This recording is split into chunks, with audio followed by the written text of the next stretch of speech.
Okay, आज 12 मार्च है और 13 मार्च को साइंस 2 का पेपर है, तो आप लोगों को कुछ इम्पोर्टेंस देता हूँ। इस इम्पोर्टेंस के अलावा और भी कुछ टॉपिक में भी आ सकते हैं, तो वो भी आप लोग पढ़ लेना। ये जस्ट एक ब्रीफली आपको बता रहा हूँ। Page number 1, heredity and hereditary changes.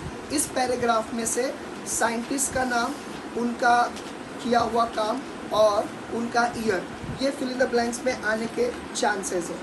ठीक है, इसके बाद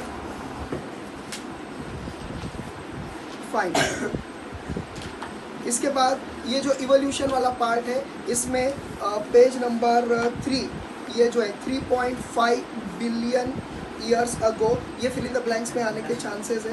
ठीक है, और एक और है page number 3 right hand side, 300 crore years ago, ये जो लिखा है ना, duration of all this changes, ये इसके लिए जो टाइम लगा वो आने के चांसेस है। ये जो पेज नंबर 5 पर है, ये जो दिख रहा है मॉर्फोलॉजिकल एविडेंस, इसमें से कोई लेबलिंग के लिए में भी आने के चांसेस है।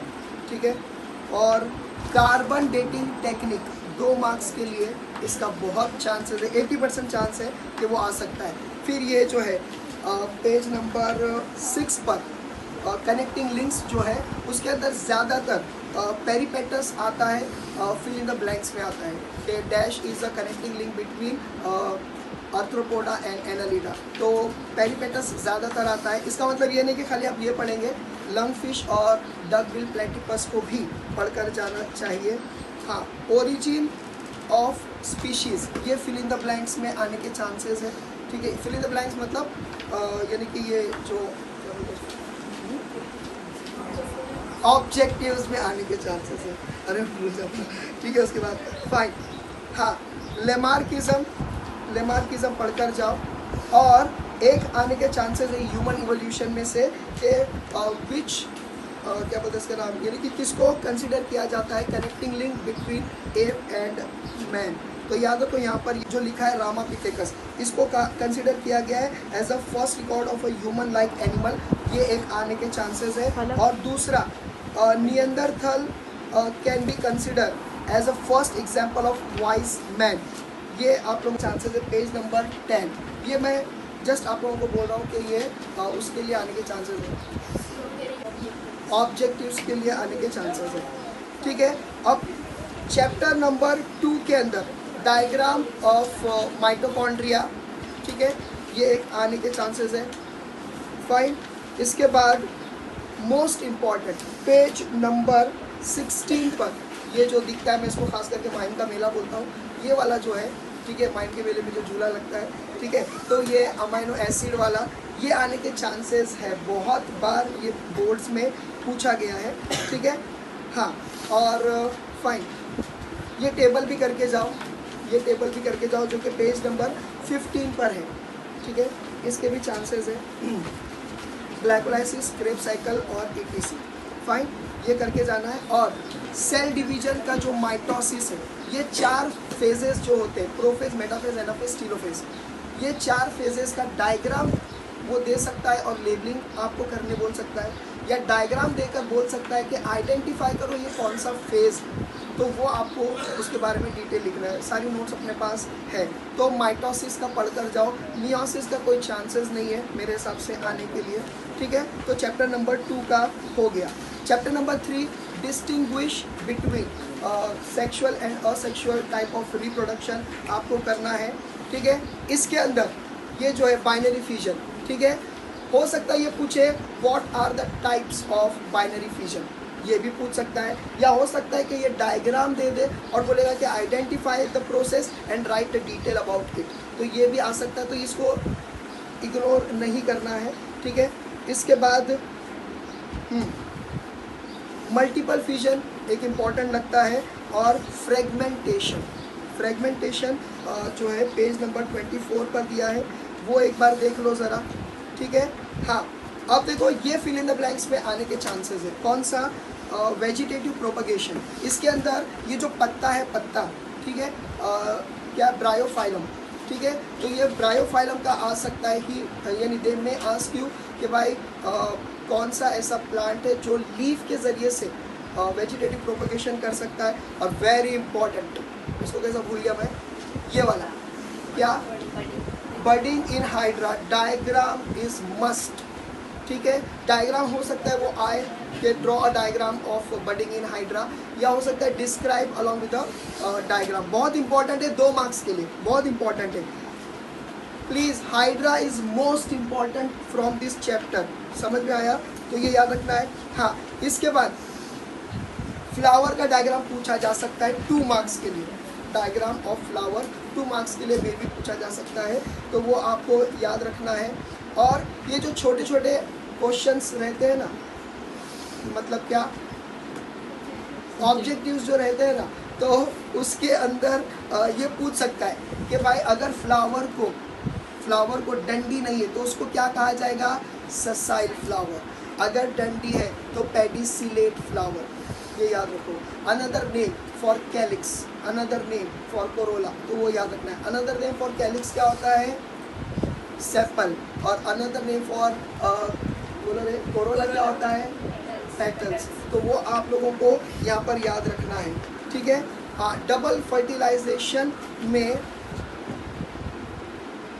हो सकता है कि डायग्राम 3 में से male and female reproductive system में से कोई एक आने के चांसेस है। ओके, अब यहाँ पर सरप्राइजिंग फैक्ट्स, पेज नंबर 29 जो दिख रहा है, इसके अंदर स्पर्म की साइज पूछ सकता है, वो आप लोग ज़रा याद रखिए। और उसको कितना ट्रैवल करना पड़ता है, 6.5 मीटर। और स्पर्म की साइज़ क्या है, 60 माइक्रोमीटर। और इसके बाद ये पूछा जा सकता है कि भाई स्पर्म को जो है एनर्जी कहाँ से मिलता है, तो बोलने का फ्रुक्टोज, वहाँ लिखा है ना, फ्रुक्टोज। तो ये पैराग्राफ में से 3 चीज़ें याद रखना है आपको, पेज नंबर 29 में से। फाइन, बहुत इंपॉर्टेंट लग रहा है मुझे ये वाला इंपॉर्टेंट इसलिए लग रहा है, यानी कि who is responsible for the यानी कि जेंडर ऑफ अ चाइल्ड। तो यहाँ पर बोला गया है कि भाई male will be responsible for the gender of a child. क्यों, क्योंकि मेल के अंदर एक्स एंड वाई एक्सेस होते हैं, तो इसीलिए, और फीमेल में दोनों एक्स होते हैं, तो इसीलिए। क्यों ऐसा बोला जा रहा है, क्योंकि याद रखो क्या हो जाता है कि करंट इश्यूज़ पे ज़्यादातर क्वेश्चन पूछने के चांसेस रहते हैं। तो वैसा ही आजकल अपने कुछ समाज में ऐसे है कि जहाँ पर ये सब बोलते हैं ना, तो इसके लिए। ठीक है, ओके फाइन। इसके बाद यहाँ पर जो मेंस्ट्रुअल साइकिल है उसमें से में भी पूछा जा सकता है। देखो, हो सकता है कि डायग्राम दे दे और नीचे जो नंबर ऑफ डेज है उसके ऊपर बेस्ड इन लोग क्वेश्चन पूछ सकते हैं कि कॉर्पस ल्यूटियम कौन से दिन में बन रहा है, कॉर्पस अल्बिकांस कौन से दिन में बन रहा है, कब ओव्यूलेशन होता है, वगैरह वगैरह, या कौन से दिन में कौन सा हार्मोन रिलीज हो रहा है, कौन से हार्मोन की तादाद ज़्यादा है। ये सारी चीज़ें डायग्राम रख कर पूछ सकता है। या डिस्क्राइब मेंस्ट्रुअल साइकिल पूछा तो फिर आपको पूरा डिस्क्राइब करना पड़ेगा, डायग्राम बनाने की ज़रूरत उस टाइम पे नहीं है मेंस्ट्रुअल साइकिल के टाइम पे। ठीक है, आईवीएफ में ये पूछ सकता है कि what are the reasons for IVF. तो याद रखो, पहले बोल चुका हूँ, फीमेल में 4 और मेल में 3 अगर क्या बोलते डेफिशिएंसी होती है तो उस रीज़न से ये 7 में से कोई एक भी रहा, चाहे वो मेल में प्रॉब्लम हो या फीमेल में, तो आईवीएफ हो सकता है। चलो बोले जल्दी से क्या क्या प्रॉब्लम है। पहला वाला क्या है, फीमेल वाला इरेगुलरिटी इन मेंस्ट्रुअल साइकिल। दूसरा ऑब्स्टेकल इन ओविडक्ट। तीसरा होता है क्या, तीसरा जो है इसके अंदर हम लोग ये बोल सकते हैं कि भाई इम्प्लांटेशन के लिए क्या बोलते हैं ना, प्रॉब्लम रहती है। और एक और है क्या बोलते हैं, नो फॉर्मेशन ऑफ एग, ऐसा कुछ है, या difficulty in formation of oocyte। ये 4 फीमेल में है, 3 मेल में है, एनोमेलस या एनोमेली ऑफ स्पर्म। दूसरा होता है स्लो स्पर्म मूवमेंट, और तीसरा होता है नो स्पर्म काउंट या लेस स्पर्म काउंट। समझ में आ गया? ध्यान से सुना, मैं जो बोल रहा हूँ उसके लिए आएगा, ऑब्जेक्टिव्स के लिए आएगा। वो ये है कि भाई ये जो ट्विंस होते हैं ना, ट्विंस, तो उसमें जो चिपके हुए ट्विंस होते हैं, आपस में चिपके रहते हैं, उसको क्या कहते हैं, बोलो क्या कहते हैं, सियामीज ट्विंस। इसको अंडरलाइन करो, ये आने के लगभग चांसेस है। ठीक है, ये पेज नंबर 35 पर है, सियामीज ट्विंस, वेरी इंपॉर्टेंट। या ये भी पूछ सकता है कि what are the types of twins. तो मोनोजाइगोटिक ट्विंस, डाइजाइगोटिक ट्विंस, ये अलग चीज़ है। लेकिन हम मोनोजाइगोटिक ट्विंस में जो चिपके रहते, कॉन्जॉइंट ट्विंस करके आएगा, नेम द कॉन्जॉइंट ट्विंस। तो सीता और गीता नहीं लिखता रहना सर, या राम और श्याम नहीं लिख के आना, क्या लिखेंगे, सियामीज ट्विंस लिखेंगे, ये याद रखो, ठीक है। अब इसके अंदर जो रिप्रोडक्टिव हेल्थ है, इसके अंदर याद रखो ये पूछेगा कि भाई STD सेक्सुअली ट्रांसमिटेड डिजीज जो होता है, ठीक है, उसके नाम बताओ। तो आपको क्या नाम बोलना है, गोनोरिया एंड सिफिलिस। ये पेज नंबर 34 पर वेरी फर्स्ट लाइन में, पेज नंबर 34 पर वेरी फर्स्ट लाइन पर है, ये बोला गया। इसके बाद अगर पेपर थोड़ा डिफिकल्ट रहा तो इनके सिम्टम्स पूछ सकता है। अगर पेपर आसान रहा तो खाली टाइप पूछेगा, तो प्लीज़ इनके सिम्टम्स भी पढ़कर जाना है आपको। और अगर पेपर बहुत ही आसान रहा तो वो पूछ सकता है कि पॉपुलेशन एक्सप्लोजन का क्या साइड इफ़ेक्ट या इल इफ़ेक्ट है हमारी कंट्री पर।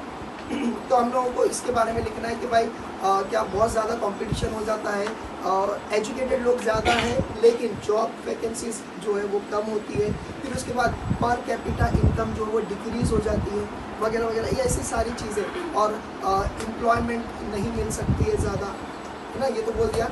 और इसके बाद खाने पीने में भी प्रॉब्लम, मतलब क्या कि खाली आबादी बढ़ रही है और अगर फसल की पैदावार ज़्यादा नहीं हो रही है तो भूखमरी भी हो सकती है, समझ में आया। तो ये सारी चीज़ें चैप्टर नंबर 3 में आ सकता है। अगर पेपर आसान है तो ये वाला आ सकता है, इसको बोलते हैं food chain. Now do not get confuse yourself with food chain and chain reaction. Chain reaction chapter number 5 में है, जहाँ पर न्यूक्लियर पावर प्लांट के बारे में बोला है, वो नहीं, वो क्या है, चेन रिएक्शन, समझ में आ गया। लेकिन ये फूड चेन है, तो फूड चेन है तो ये हम लोगों को ये याद रखना है। अभी ध्यान से सुनो, कभी कभी ऐसा कंफ्यूजन के लिए आ सकता है, उसके अंदर ऑब्जेक्टिव्स के अंदर आ सकता है कि अरे नहीं याद आता है, ऑब्जेक्टिव्स के अंदर आ सकता है कि प्लांट को, कोई भी प्लांट का नाम दे सकता है, पीपल का, मैंगो ट्री, इसको कौन से कैटेगरी में गिना जाएगा, यानी कि प्राइमरी, सेकेंडरी, टर्शरी या प्रोड्यूसर। तो आंसर है प्रोड्यूसर। कोई भी प्लांट रहे उसका आंसर क्या रहेगा, प्रोड्यूसर, ये याद रखो। ये अगर इसी पेपर आ तो ये वाला जो है ट्री डायग्राम आएगा पेज नंबर 37 पर, ओके। इसके बाद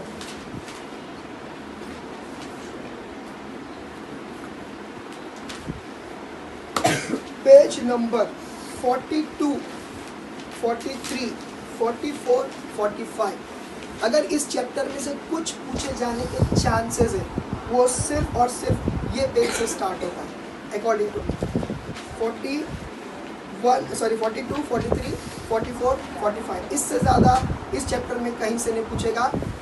अगर पूछा तो शुरुआत से एक पूछने का मैंने बोला हूँ कि वो लेबलिंग का डायग्राम के लिए पूछ सकता है, ये या तो फिर ये। इसके अलावा अगर कहीं से पूछेगा तो directly come to the page number 42।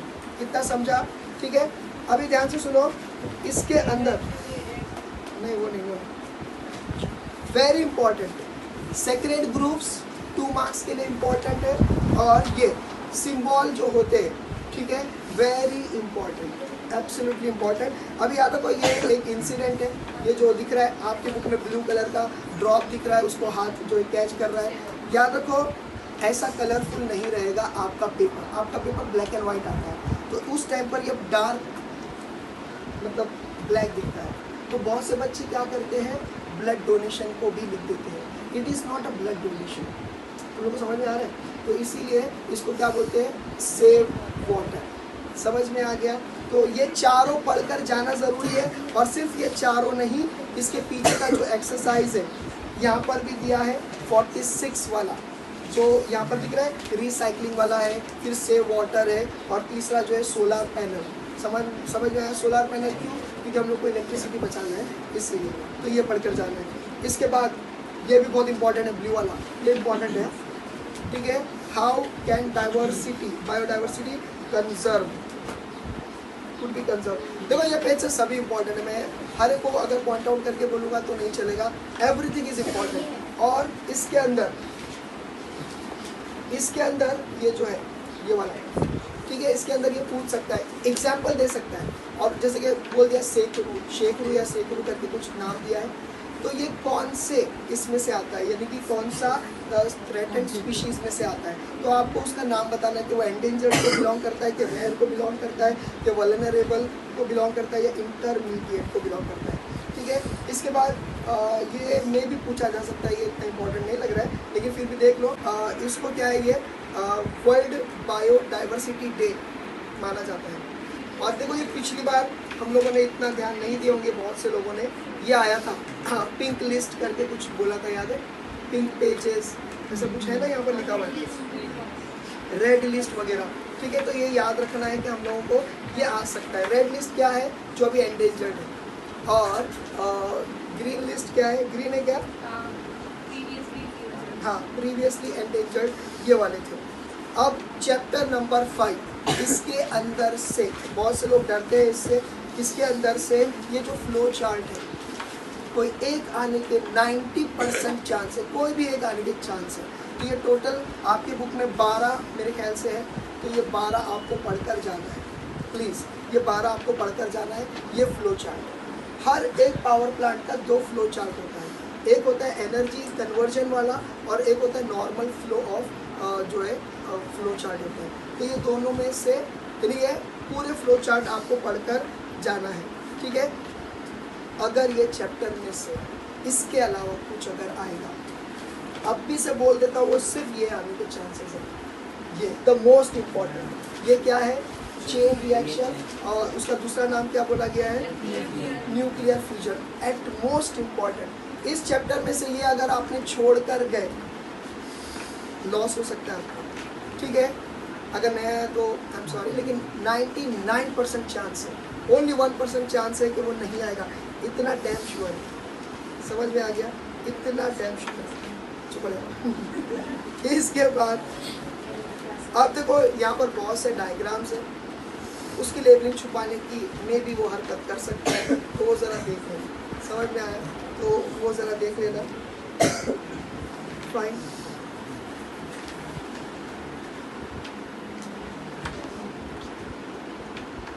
और हो सकता है कि ये ऐसे वाले जो और भी टेबल से पीछे, उसमें से पूछ सकता है कि कौन सी सिटी में कितना mega volt of electric current बन रहा है, कौन से पावर प्लांट से, वो उसमें आ सकता है, ऑब्जेक्टिव्स में आ सकता है। समझ में आया, इससे ज़्यादा और कुछ नहीं है।